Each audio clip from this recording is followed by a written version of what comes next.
Google's added an AI mode to their classic search page that puts them more in line with some of the other chatbot vendors that are combining chatbot and searches. It's basically just a lightweight version of Gemini. I think it looks more like Perplexity, but I'll show you and you can choose for yourself. So if you just go to www.google.com, you get to this page. And instead of just doing a regular search, you can now click over here to AI mode. And you get this page. And it's kind of a lightweight version of Gemini. You can click, I think it's here. Yeah, so you can click here and then you can choose only 2 models. They're both Gemini 3 models. So this is going to be Gemini 3, fast, and then this is 3 Pro with thinking turned on. And I mean, there's not much else you can really change in here. It's like your history is here. I have it turned off, so you can't really see anything here, but history, new chat, and then you can upload a couple of things. So like you can start with an image, you can start with a file. You can use Nano Banana to create an image. And then, again, you just have your model selection here. You have dictation. That's about it. Like I said, it's more like a lightweight version of Gemini. And I think it's useful, though. It's interesting. Like, I didn't really think I would care. And I don't use Google search that much, but at least not on this computer. But I use it on a different computer. And for me, it's helpful with technical stuff because it just gives me the step-by-step breakdown of how to do something before giving me any search results. And a lot of times it's either right or it's close enough. It's like 80%, 90%, and then I can figure out the last 10%. So I've actually found it kind of useful for tech stuff. Let me see.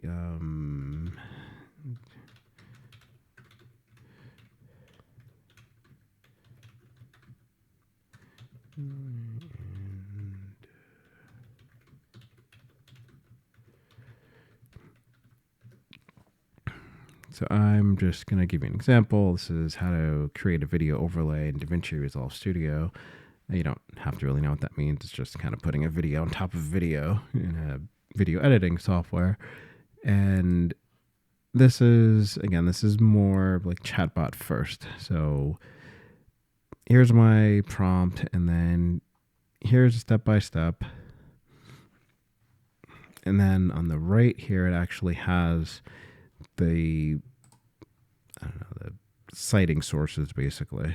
And you can just go through here and just pick whichever one. If, I don't know, maybe you recognize that YouTube channel and you want to just go there and watch the video. It also gives you some, I don't know, let's pick one here, like here. It has these little links here, and this is where it'll actually change. Not do one up here. If you click one of these, your links on the right will change based on where it got information. So if you see, like, add more tracks here, and like, I want to actually go to a link, you click this, and now you can pick one of these sites where it actually got this information.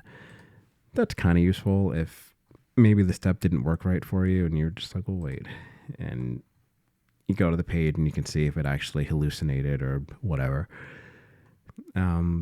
But yeah, I mean, it has a couple of follow-on prompt suggestions here. Like, this looks a lot like Perplexity, but maybe that's intentional. I don't know. But I mean, it's kind of useful. Like I said, if there's not much to it, but you can switch back and forth between like AI mode and regular Google search by either clicking here or clicking there. But just a quick recap, just google.com, and they've added an AI mode. Click here to the right, and you can put your prompt in.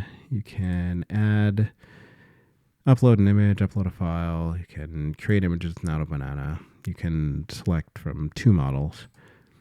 And that's it. It really gives you the Gemini results, like the chatbot results first, and then it has the regular search results on the right if you're interested. Take a look and see what you think, and see you next time.